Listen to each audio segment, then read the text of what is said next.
Hello, it's been a long time since my last commentary. I had planned to make several commentaries on the Book of Lord Shang, but unfortunately health problems stood in my way. I'd actually planned to uh, make 5 commentaries on the Book of Lord Shang, one for each, but um, you know, as things stand, it's best that I had to recuperate at the time. Anyway, this commentary will be focused on the Re Militari of Vegetius. Uh, the Re Militari is one of the most famous military treatises of war from the Roman world. Um, Unfortunately, there's still little information about the book's author, Vegetius, but he had a tremendous effect on Western military development, particularly on the Middle Ages. His book allowed uh, lords and kings to improve their armies beyond the feudal system and towards a more centralized Roman-like system. Uh, although Vegetius does not write with the assertiveness or the experience of Sun Tzu, he does offer a wide range of information with regards to Roman warfare and the state of legions at the time of the reign of Vegetius. For example, he mentions that by the time of the reign of Valentinian, sorry, by the time of the reign of Valentinian, by the time of Valentinian, Roman soldiers no longer wore armor, so which made them more vulnerable to attack and causes them to more more likely to retreat or get routed. So that's one interesting information that Vegetius offers in his book.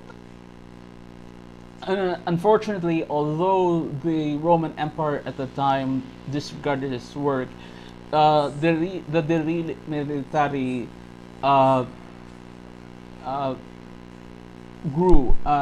became an important piece of military information around the Middle Ages. And although some of this information flawed, such as the average height of the Roman recruit, it nonetheless offered a lot of more good than what some nitpickers would say. The De Re Militari reads like a eclectic military treatise, not focusing on only on tactics or strategy, which some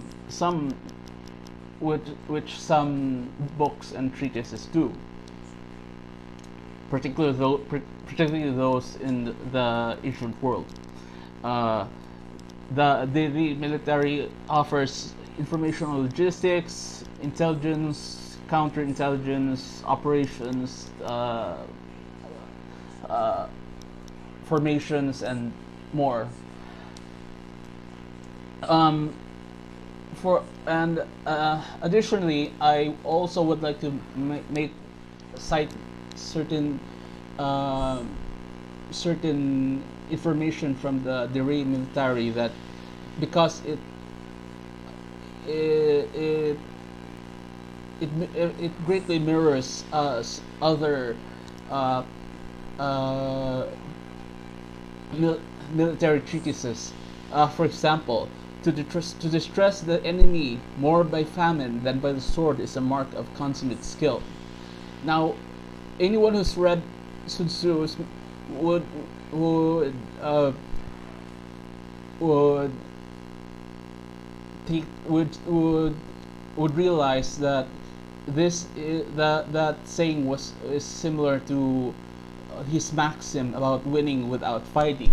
You know, that you shouldn't engage the enemy, but rather you should pressure him from the distance. You should pressure his logistics, the health of his soldiers, the morale, and through that, and by pressuring him like that, you win without fighting. Another good example of the maxims in the Re Militari is: a general is not easily overcome by those who can form a true judgment of his own and the enemy's forces. This is also similar to Sun Tzu's maxim that if you know the enemy and you know yourself, you need not fear the result of 100 battles. You know, other interesting uh, uh, maxims include novelty and surprise throw an enemy into consternation, but common incidents have no effect. Basically, that's saying that's a maxim with regards to shock and awe. Uh, on formations, he there's this maxim: a general whose troops are superior both in number and bravery should engage in oblong square, which is the first formation. Um, and no, with regards to intelligence and counterintelligence, you have this maxim: the disposition for action must be carefully concealed from the enemy, lest they should counteract them and defeat their plans with proper expedients. Um, it's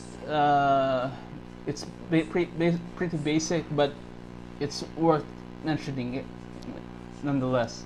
There are also plenty of information with regards to operation, morale, discipline. For example, with discipline, it says here that punishments and fear thereof are necessary to keep soldiers in order in quarters, but in the field they are more influenced by hope and rewards. So, and it's worth mentioning that these maxims were derived from the Roman military themselves. The Roman military throughout the centuries developed developed this sort of these quotes, you know. And that's it for now. I thank you for listening.